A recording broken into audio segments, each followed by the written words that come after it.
자, 안녕하십니까. 미션 하우스 TV입니다.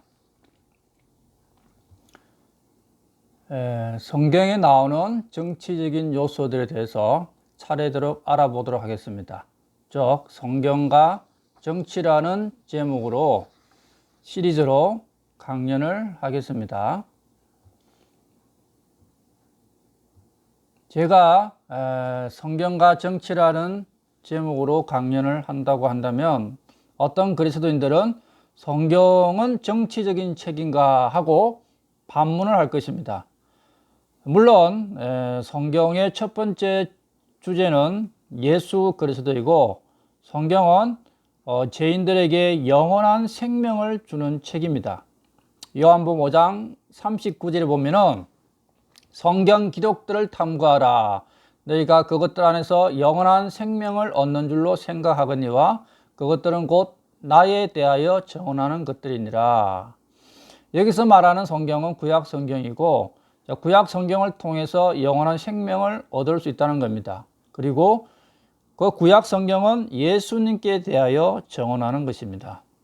그러므로 성경은 정치적인 책 이전에 영원한 생명을 주는 책입니다. 자, 성경의 주제는 예수 그리스도입니다. 자, 주 예수 그리스도를 살펴보면은 주는 창조주 하나님을 말합니다. 예수님은 창조주 하나님이십니다. 그리고 예수는 창조자 주 하나님께서 나 같은 죄인을 구원하기 위해서 사람으로 오신 분을 말하고, 그리스도는 히브리어로 메시아인데 구원자 그리고 왕을 말합니다. 원래 창조주 하나님이신 분께서 나 같은 죄인을 구원하시려 사람의 몸을 입고 이 땅에 오셔서 나를 구원하시고 나를 통치하시는 왕이시란 분이 바로 주 예수 그리스도라는 뜻입니다. 자, 예수님은 창조주 하나님이십니다. 이 수많은 기독교인들 중에 예수님께서는 하나님의 아들이고 창조주 하나님이시는 사실을 모르는 분들이 있는데, 요한복음 1장 3절에 예수님에 의해서 모든 것이 창조되었다고 말씀하고 있고, 요한일서 5장 20절에는 예수님은 참 하나님이요 영원한 생명이라고 말씀하고 있습니다.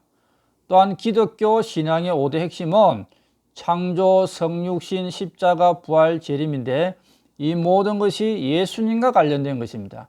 예수님은 창조주 하나님이시면서 나 같은 죄인을 구원하기 위해서 몸을 입고 오시는데, 즉 성육신하신 것입니다. 거룩한 성자가 아니고 이루다 되다는 것입니다. 육신이 되셨다는 것입니다. 성육신은. 그리고 십자가를 지시고 내가 받아야 될 형벌을 대신 담당하시고 피를 흘리시고 모든 죄를 용서하시고 부활하시고, 자, 성천하신 그분께서 나를 데리러 다시 오신다는 것입니다.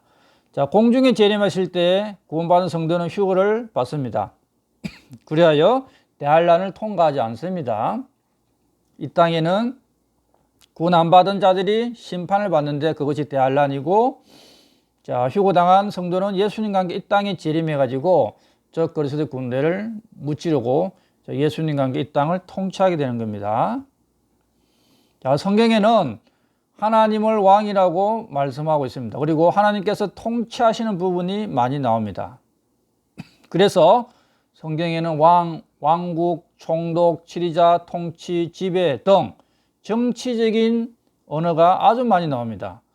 아마 성경을 읽어도 기억을 못 하실 텐데, 앞으로 성경 읽을 때 유의해서 읽어보시면은 통치라는 용어가 아주 많이 나옵니다. 하나님께 영광과 통치가 있기를 원한다는 그러한 구절들도 많이 있습니다. 자, 성경과 통치 첫 번째 시간으로서 오늘은 사망의 통치, 생명의 통치, 죄의 지배, 어의 지배에 대해서 잠깐 알아보겠습니다.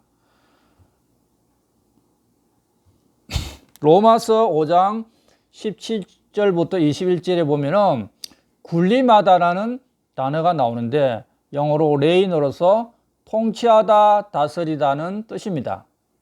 그래서 이 로마서 5장 17절부터 21절 말씀에 보면은 죄로 말미암아 사망의 통치를 받는 사람, 또 예수님을 믿어서 믿음으로 옳게 돼가지고 의의 지배를 받고 생명의 통치를 받는 그러한 말씀이 나옵니다. 자, 로마서 5장을 한번 살펴봅시다. 자, 로마서 5장 17절에 보면은 한 사람의 범죄로 말미암아 사망이 한 사람을 통하여 굴림하였을진데, 이게 아담을 말하죠. 아담이 범죄함으로 모든 사람에게 사망이 굴림했다. 사망이 통치했다는 겁니다. 그래서 모든 사람은 반드시 죽고 지옥에 가는 겁니다. 그 다음에 이제 은혜와 의의 선물을 넘치게 받은 자들은 한 사람 예수 그리스도를 통하여 더욱더 생명 안에서 굴림하리라. 자, 하나님을 믿음으로, 예수 그리스도가 창조주 하나님이시고 나를 구원하신 분을 믿음으로 은혜를 받고 의의 선물을 받게 되죠. 믿음으로 얻게 된 겁니다. 그런 자들은 생명 안에서 굴림하리라. 생명의 통치를 받는다는 겁니다. 18절, 그러므로 한 사람의 범죄로 말미암아 심판이 모든 사람에게 임하여 정죄에 이른 것 같이, 자, 아담 한 사람의 범죄로 아담 이후로 태어나는 모든 사람이 심판을 받아 정죄, 곧 죄인으로 정죄받았다는 겁니다. 그런데 이제 한 사람의 의로 말미암아 이 거저 주시는 선물이 모든 사람에게 임하여 생명의 칭의에 이르렀나니, 자, 한 사람 예수님을 통해서 예수님의 어려운 행위로 말미암아 이제 믿는 자에게 선물을 주시는데, 이것이 이제 칭의, 어렵게 하는 거죠. 어렵게 하시고 영원한 생명을 주는 겁니다. 이것이 생명의 칭의입니다. 계속해서 이제 첫 사람 아담과 둘째 사람 예수님이 계속 비교돼서 나오죠.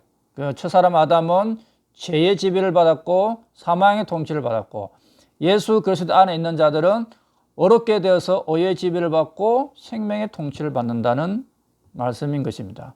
자, 19절도 똑같습니다.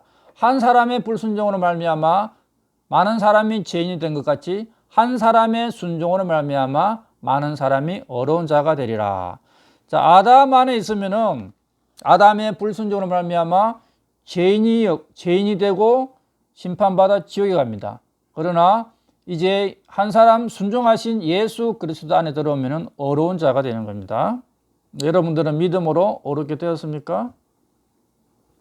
자, 로마서 5장 20절, 또한 율법이 들어온 것은 범죄가 넘치게 하려 함이거니와 죄가 넘칠 곳에 은혜가 더욱더 넘치나니. 이게 재형법정주의죠. 법이 없으면은 죄가 성립될 수가 없습니다. 그래서 구약에 율법을 주셔가지고 죄가 성립되더란 겁니다. 율법이 들어오면 이제 죄가 생긴 것이죠. 기존에 죄를 죄로 알지 못하다가 하나님이 성문법을 주셔가지고 그 성문법에 저촉되는 것이 죄가 된 것입니다. 근데 죄가 넘치면 은혜가 넘친다는 것은, 자, 율법을 통해서 내가 죄인임을 깨달아야 되는 거죠. 그러면은 이제 죄인인 내가 예수님의 피로 죄를 용서받아서 구원받고 은혜가 넘치는 겁니다. 그런데 죄가 있음에도 불구하고 율법을 통해서 자기 자신이 죄인임을 알지 못하면은 아무리 죄가 넘쳐도 은혜가 넘칠 수가 없다. 그런 말씀이고, 로마서 5장 21절은 이것은 죄가 굴림하여 사망에 이르게 한 것 같이, 아담으로 말미암아 죄인으로 태어난 사람은 죄의 지배를 받고 죄가 굴림하여 죄의 지배를 받는 거죠. 사망에 이르게 한 것 같이 이제 죄의 지배를 받아서 사망으로 들어가는 겁니다. 지옥으로. 그러면 사망의 통치를 받는 것이죠. 그 다음에 이제 구원받고 은혜를 받은 사람은 예수 그리스도의 의를 받았습니다. 그래서 우리는 의를 통해 지배를 받는 겁니다. 의의 지배를 받고 예수님으로 말미암아 영원한 생명에 이른다. 영원한 생명의 통치를 받는 자들이 된 것입니다. 자, 문제는 이제 요즘 대한민국이죠. 문재인 대통령의 통치를 받는 대한민국 어떻습니까? 예, 못 죽어서 사는 사람도 있고 못 참아서 날리는 사람도 있습니다.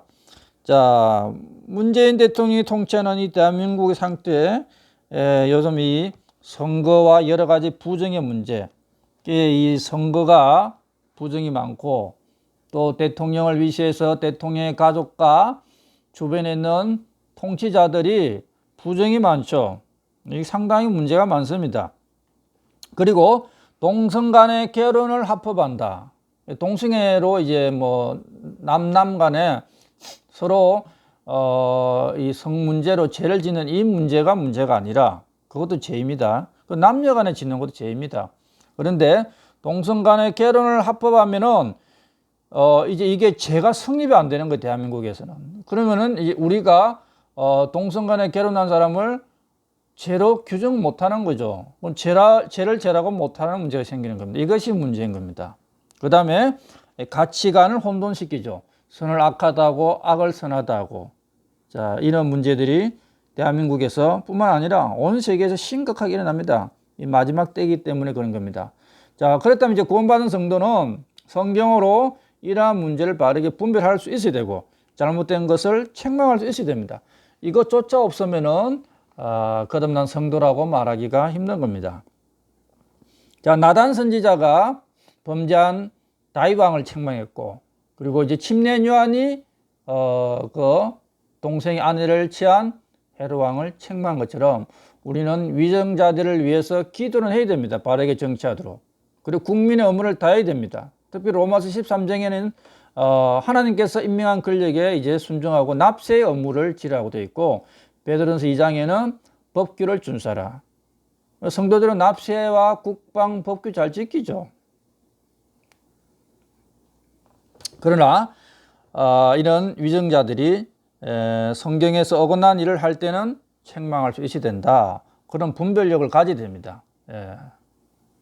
자, 그러나 이제 더 중요한 것은 내가 죄의 지배를 받고 지옥으로 던져지는 사망의 통치를 받고 있느냐, 예수 그리스도를 믿어서 어렵게 되어서 어의 지배를 받고 영원한 생명의 통치 안에 있느냐, 이것이 더 중요한 문제입니다.